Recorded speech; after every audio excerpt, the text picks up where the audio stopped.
Hello there. Right now I'm with the team behind Hoops, Hopes, and Dreams. Howdy. Morning. Do you guys mind introducing yourselves? I'm Afshin Shahidi, one of the producers and the cinematographer. I'm Alexis Feaster, producer. Hi, my name is Glenn Kino. I am the director. And Jesse Williams, producer. Nice. Well, thank you guys so much for stopping by. I wanted to start off just by asking, is this your guys' first Sundance or no? It's my first. It is ours. Yeah. It's my Some of- fifth. some- Yeah. Oh, wow. Okay. So anything that you guys have taken away so far? I know it's still early days, but anything that surprises you, anything that you've been kind of just taken aback by? It's really busy. There's It's- a lot of stuff to do.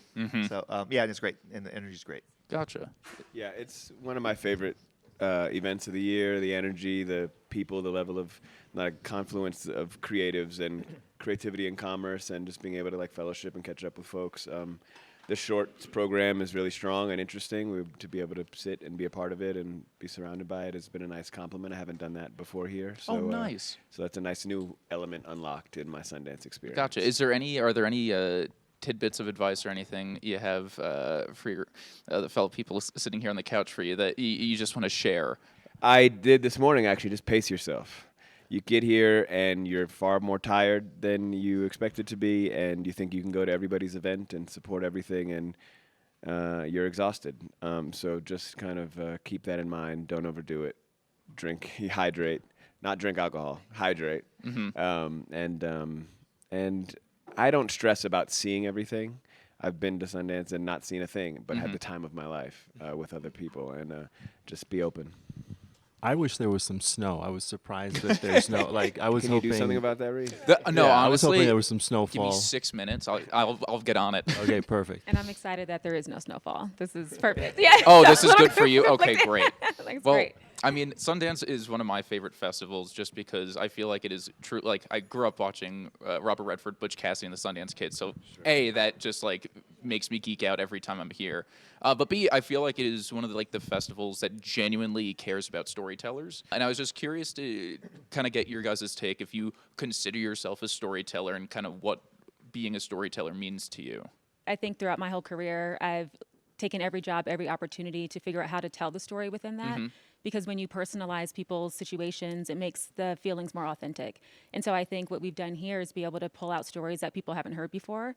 So that's been, I think, one of the most exciting things. And so to be a part of a team who's focused on telling great stories. We created so much footage, amongst our team have hours and hours of things to choose from, but to create a really holistic and powerful story is something that I look back on and I'm really proud that, again, personally throughout my career, having done that on different levels, but to have, this team and to do it here in this way at this level, lets me know that I've made it as a storyteller, right? really- The other I stuff mean, was you did, small yeah, fish compared to what we're doing now. So it's been really Yeah, great. you get the official Sundance jacket and you're set for life. Right. I mean, yeah. Quinn's gonna let me wear his. Yeah, exactly. Official Sundance jacket? Right. Exactly.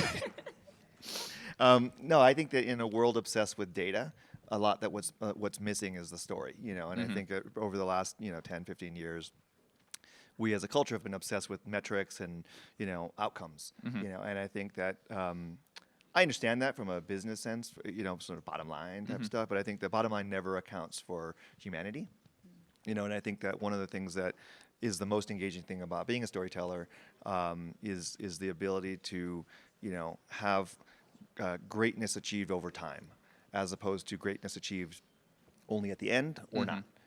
And because a lot of the greatest stories ebb and flow and have highs and lows, and I think that the beauty of those moments is what makes the whole thing valuable. And I think value is another thing about what we think about as storytellers as a team, and is where's the value and how can we bring that to the audiences in a way that allows people to take something from it. That's beautiful. I like it. It's not always quantitative. It's sometimes just truly qualitative. I feel like, with David Lynch's passing, even though maybe not the most critically critically acclaimed, but maybe not the biggest box office draw, just the amount of support and the amount of people that have come out of the woodwork just to be like, oh wow, this guy had a big effect on my life, and maybe he didn't affect the box office in the same way, but that doesn't always matter.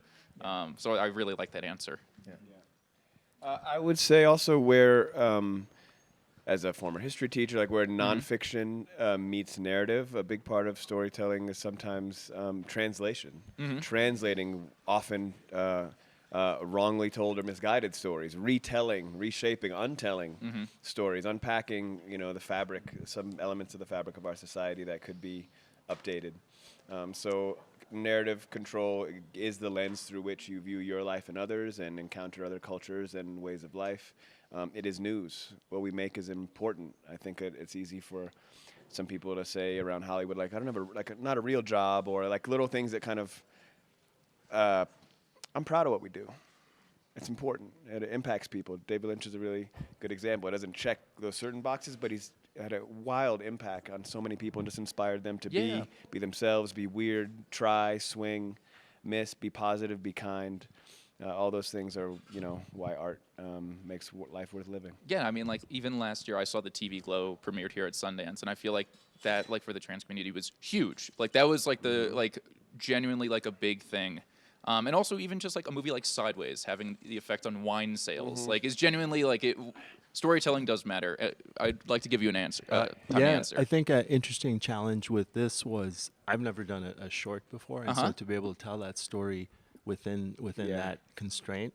Glenn and I did a feature documentary, and that wasn't even really long enough for us to tell the whole story. So here, Glenn crafted a really beautiful story in our 20 minutes that we had. Which is, I gotta say, it's always so tough for me to wrap my brain around getting able to get through an entire story, like, arc in just 20 minutes. Is like, kudos to you guys, because that's tough. But thank you guys so much for stopping by. Truly. Yeah, no, you guys had some really beautiful answers. Truly. This was my first of the day, so this is really starting it off on, like, a high note. All right. Enjoy your Sundance, by the way. Thank you. Yeah, Thank of you so course. much. Thank You you too. guys so Appreciate you. much.